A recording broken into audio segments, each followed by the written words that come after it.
महाराष्ट्राच्या राजकारणात पुन्हा एकदा मोठी हालचाल सुरू झाली आहे आणि कारण आहे येत्या 16 मार्चला होणारी राज्यसभा निवडणूक। महाराष्ट्रातील 7 जागांसाठी ही निवडणूक होत असून उमेदवारी अर्ज भरण्यासाठी अवघे काही दिवस उरलेले असताना सर्व पक्षात जोरदार खलबतं सुरू झाली आहेत। वरवर शांत वातावरण दिसत असलं तरी आतून मात्र तुफान राजकीय हालचाली सुरू झाल्यात। त्यात मुख्यमंत्री देवेंद्र फडणवीस यांच्या वर्षा बंगल्यावर भाजपची महत्त्वाची कोअर कमिटी बैठक पार पडली।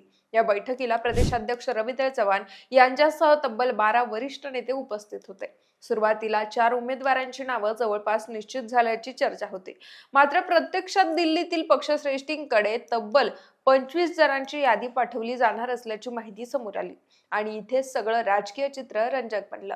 तर आता राज्यसभेवर नक्की कुणाची लॉटरी लागणार, तसंच राज्यसभेचं एकंदरीत संपूर्ण गणित हे कसं असणार, सगळं काही जाणून घेऊयात या व्हिडिओच्या माध्यमातून। नमस्कार, मी पूजा आणि आपण पाहताय देदनका।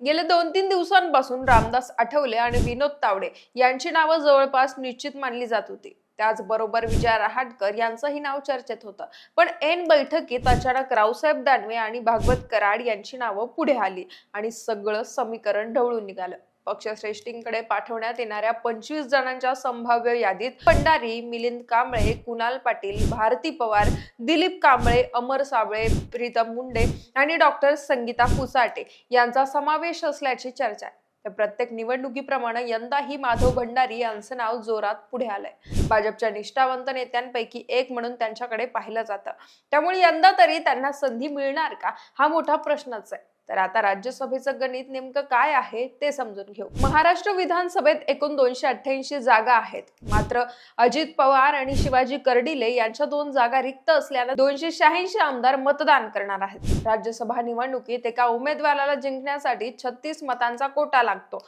म्हणजे 36 आमदारांचं ठोस पाठबळ मिळालं तर उमेदवार विजयी होतो। सध्याच्या आकडेवारीनुसार भाजपकडे 136 आमदार आहेत, शिवसेना शिंदे गटाकडे 56 आमदार, तर राष्ट्रवादी काँग्रेस अजित पवार गटाकडे सुमारे 40 आमदार आहेत। या संख्याबळावरून महायुती सहजपणे 6 जागा जिंकू शकते असं स्पष्ट चित्र दिसतंय। तर दुसरीकडे महाविकास आघाडीतही मोठ्या हालचाली सुरू झाल्यात। राष्ट्रवादी काँग्रेस शरद पवार गटाकडून शरद पवार यांचं नाव चर्चेत आहे, मात्र त्यांच्या प्रकृतीच्या पार्श्वभूमीवर ते स्वतः निवडणूक लढवणार का याबाबत संभ्रम आहे आणि प्रदेशाध्यक्ष शशिकांत शिंदे हे त्यांच्याशी चर्चा करणार असल्याचीही माहिती आहे।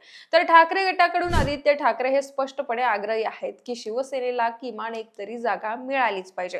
काँग्रेसही मागे हटायला तयार नसल्यानं महाविकास आघाडीत थोडीफार रस्सीखेच सुरू आहे। एकच जागा आणि दावेदार अनेक, त्यामुळे अंतर्गत तणाव वाढण्याची शक्यता नाकारता येत नाही। परंतु आपण जर सरळ गणित पाहिलं तर 7 पैकी 6 जागा महायुतीच्या खात्यात आणि 1 जागा महाविकास आघाडीच्या खात्यात जाण्याची शक्यता जास्त आहे। पण राजकारणात शेवटच्या क्षणी काहीही घडू शकतं। अपक्ष आमदारांची भूमिका, संभाव्य क्रॉस वोटिंग किंवा एखाद्या पक्षाचा धोरणात्मक निर्णय हे घटक संपूर्ण समीकरण बदलू शकतात। दरम्यान प्रदेशाध्यक्ष रवींद्र चव्हाण दिल्लीला जाऊन केंद्रीय नेतृत्वाशी चर्चा करणार असल्याचं सांगितलं जात आहे। अंतिम निर्णय घेतल्यानंतर उमेदवारांची अधिकृत घोषणा होईल, त्यामुळे पुढील काही तास महाराष्ट्राच्या राजकारणासाठी अत्यंत महत्त्वाचे असणार आहेत। तर रामदास आठवले यांचा कार्यकाळ संपत असल्यानं त्यांना पुन्हा संधी मिळेल का?